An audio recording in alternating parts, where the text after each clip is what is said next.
Hello, high school instructors. This is a video that will explain some of the assignments for the Career Development SLS 2301 course. So, as I mentioned in a previous video, I worked with high school instructors that taught career development before, and we tried to determine the best type of assignments that would help us meet the course learning outcomes, but also not stray too far from some of the other assignments that you might have had in the past.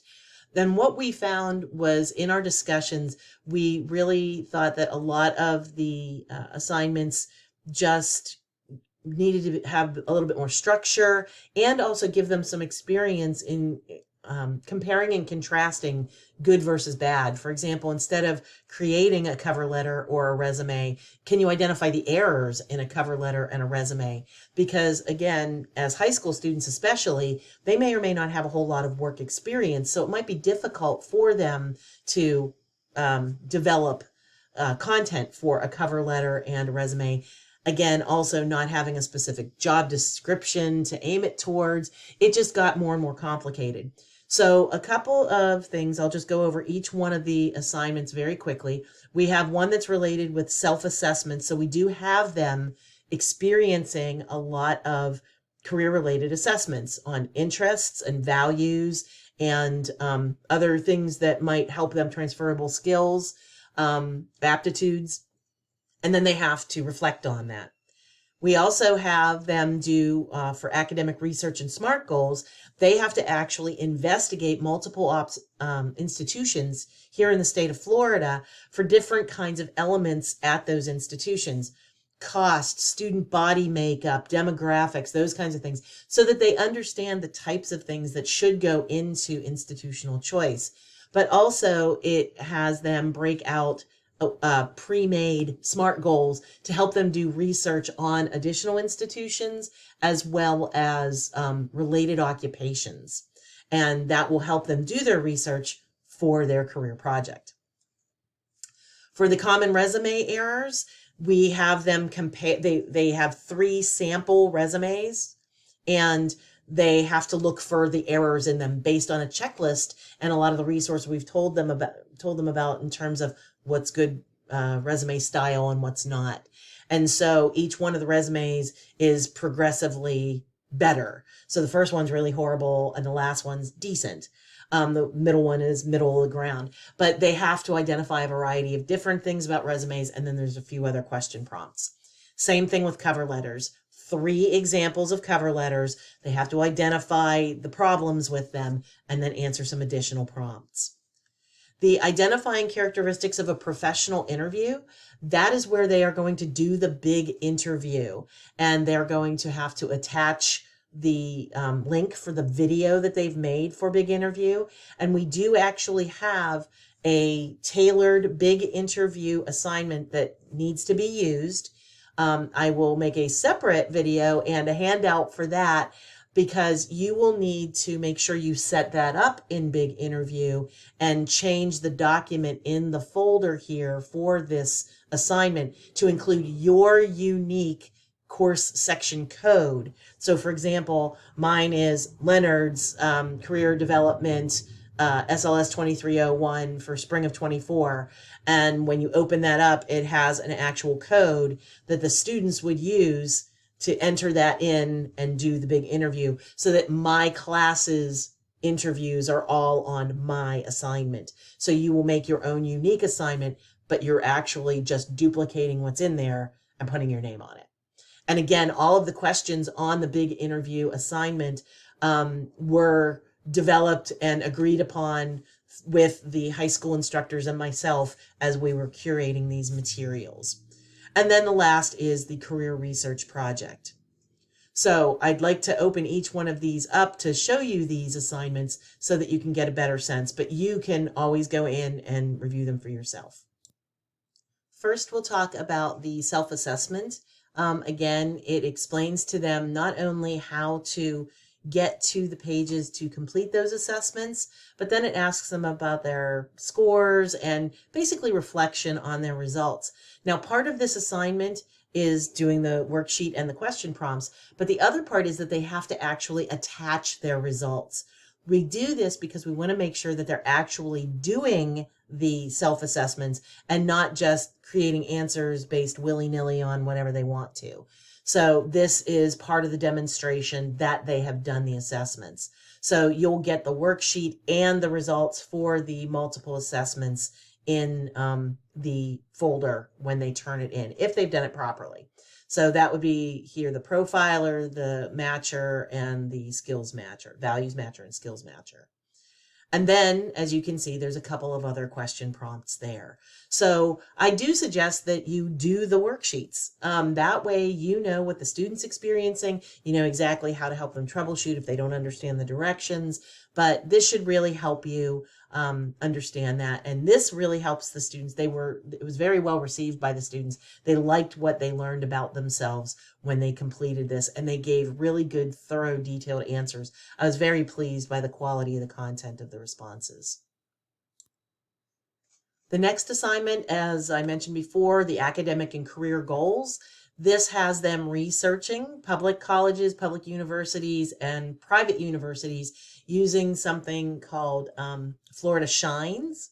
So there is a specific website that we have them go to do that research, and they just list this information out. It's really not a difficult assignment, but they have to actually do the work and do the research.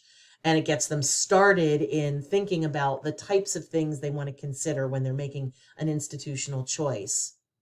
Now, there are a couple other question prompts here as well. And then here are the goals, the SMART goals that I mentioned. They're already kind of pre-laid out.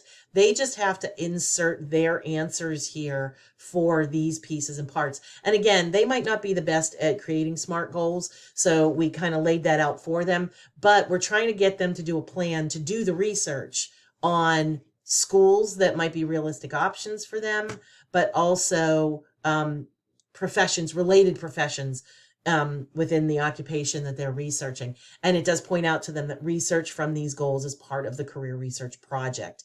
So again, this is going to help them get on their way of making institutional choices and thinking about careers, not just a nurse, for example, but what kind of nurse and what are some related professions that I might want to consider other than just nursing.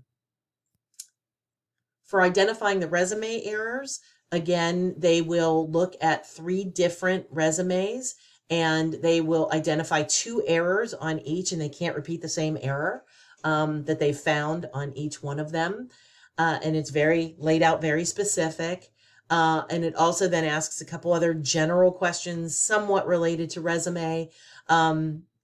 And then also, where are you in your resume development process? Do you already have one? Do you need to create one? What do you need to improve the one that you have? So not only where they want to improve, but what actions are they going to take to improve that document? And we do ask that they include how DSC Career Services can help them with that. So again, we're tying it back into not just you need to do this, but you're not alone. There is help available for you on that. And you'll see when we get to the cover letter, it's almost the exact same worksheet layout with a couple of different question prompts. As I said, the cover letter assignment is just like the resume assignment, same thing, 3 examples, identify 2 errors on each, don't repeat the same errors that you found on each one of the resumes, a couple of specific questions related to cover letters and transferable skills and how that might work together with those kinds of things. And again, areas of improvement and action items that they need to take in terms of those weak spots that they might have. Maybe they don't have a template of a cover letter. Maybe they need to get better at writing that cover letter content. So again, had good feedback on this and had good answers on this as well. But I did tweak some of the original questions because they weren't necessarily as clear. So that's why they're broken down the way they are.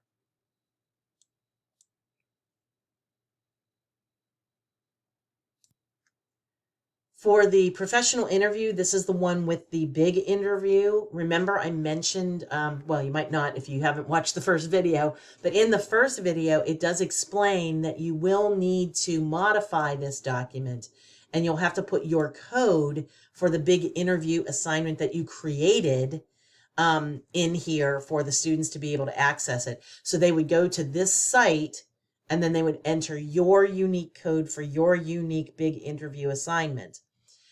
Then they will answer these questions. Some of it, again, is about a video that we have here with a bad job interview and some examples of what was bad. They need to explain that. Then also some research about what you should know about a company before you go on an interview. And then things about virtual interviewing versus in-person interviewing. And then they have to actually reflect on their big interview. So would you hire yourself? Did you make a good impression? What are things you can do to improve upon? So again, trying to get them to engage and interact to see what they might need to work on in the future personally. Last but not least, this is the career research project with the occupational focus. Same kind of explanation at the beginning here, but then it tells you what you should have on each slide. And for this particular one, again, it's an overview of the career, explaining the major, the type of skills, the outlook, salary, etc. Your typical career research project. And you're more than welcome to use that one if that's the focus that you want your students to have. However, if that's not the route that you want to take, and that would be the option 1, occupational focus. But if you want to use the one that I'm using, for example, in the online classes here at the college, same layout here, the content is more of reflection of what you learned from each assignment. So, you know, what did you learn through your self-assessments? What did you learn through those SMART goals and your research on major and program and professions? What is your takeaway on employment-related documents like resumes and cover letters, the job seeking process, job interviewing, and then where are you overall in the process? So again, you can make your choice. You can even merge these two together somehow if you'd like and get pieces and parts of them. But it does need to have the substance of one or the other because it needs to be that 60 points because this is an outcome-based assignment, but you have your choice of which one that you want to use for that. So those are the assignments that are in the assignment folder. There are different videos that I'm going to go over here with the discussions and quizzes. So please watch those videos as well, and that should help you with understanding them a little bit more clearly as well. Thanks for watching.